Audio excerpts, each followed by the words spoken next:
Boom! You just got in a car accident, you're trapped in your seat, and you're bleeding. Are you going to be a statistic? No, of course not. You're a prepper, and you planned in advance. With over 6 million car accidents per year in the United States, 38,000 of which are fatalities, as preppers, we are responsible for putting emergency trauma gear in the vehicle we drive and making sure it's within arm's reach of the driver's seat. Now, I drive a Toyota Tacoma. I do love this truck, but like so many vehicles, I have limited space in both the passenger seat and the driver's seat. So when thinking of putting a bag, we have to put it in a space that's not going to interfere with our daily driving comfort. And I really could only think of one spot to put a bag that fits that requirement, and that's mounting it on the back of the driver's seat headrest. And that's exactly where we're going to put the bag, but first we've got to put the bag together, and then we're going to mount the bag to the back of the headrest. Okay, now we're going to go over the components of your vehicle-based trauma kit, both on the outside of the bag and the inside of the bag. Starting with the outside first, we have an easy access SOF TACMed Solutions tourniquet. When fractions of a second count, the most important item in here may be a tourniquet. And you may want to give a second thought when selecting a tourniquet for a vehicle, for a tourniquet that has a clamp or a hook that attaches and detaches just for a little bit faster wraparound of the limb. You got to remember in car accidents that both legs and arms can be pinned, and if that's the case, that will affect what type of tourniquet that you can put on a limb. And of course, behind the tourniquet, we do have some trauma shears, just in its own separate pouch, and it's secured by black rubber bands. The trauma shear is just going to be used to basically remove excess clothing so you can better expose what type of injury you're working with. And we also have the orange glass breaker mounted here on the outside with the MOLLE webbing. I have used this exact glass breaker to break multiple car windows. I did take a bullets in vehicles class, and we were given the opportunity to break several side windows as well as the rear window. Keep in mind that the windshield obviously is a type of laminate safety glass. You can't break the front windshield of vehicles, but all the other windows are free game, and this does work. Just a quick tip: when breaking car windows, you want to smash the corner of the glass. The corner of the glass is absolutely going to be the weakest point, as opposed to hitting the glass basically in the middle. And also a quick tip on cutting seat belts: if you do ever have to cut a seat belt, ideally cut that nylon at about a 45-degree angle, because the nylon seat belts actually is made to resist direct horizontal cuts. So on top of that, we have two separate Sharpie markers. That's just going to be used to designate the time that a tourniquet was applied to either yourself or a patient, because whenever you apply a tourniquet, you do want to mark the time that it was applied. And we're going to move on to the inside of the pouch, which is opened by two separate zippers, and then it folds out into three sections. Starting over here, we do have two pairs of nitrile gloves that obviously, if you're working on a patient, especially if you don't know that patient, you're going to want to apply your own personal protection before you render medical care. And we have a couple basic trauma pads. Those would be used maybe to wipe away some fluid or dirt if you need to use the included full-size chest seals. These chest seals do come in a smaller compact version, but because we have room here, we're going to use the full size in the trauma bag.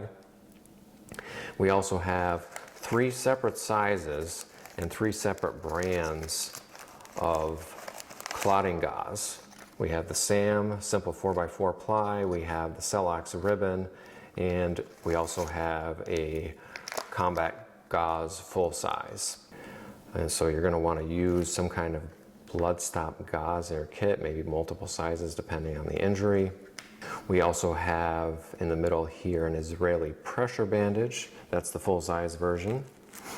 And we have a second SOF TACMed Solutions tourniquet, because that's one thing where two is one and one is none, and you're probably going to want some redundancy when it comes to tourniquets.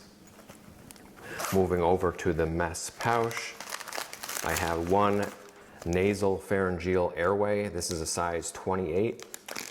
Keep in mind, this is not a one size fits all. The 28 is about a medium size. I believe there's 9 separate sizes for these.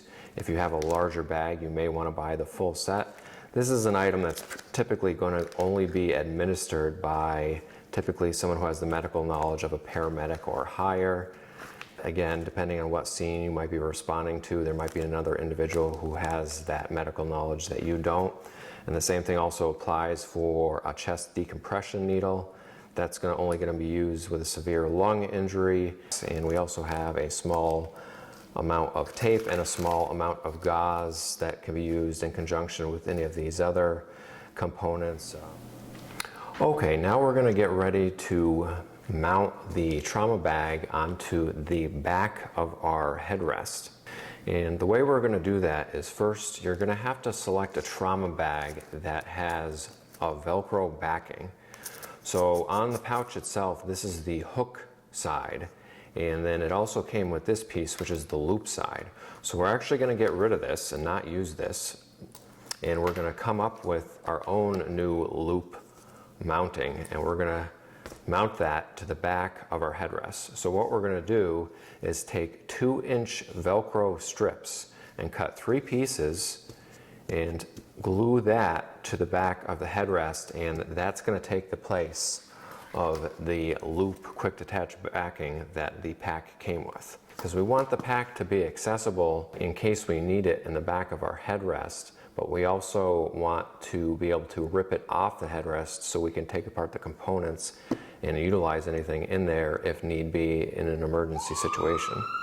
Okay, so now we have super glued the Velcro strips onto the back of the headrest.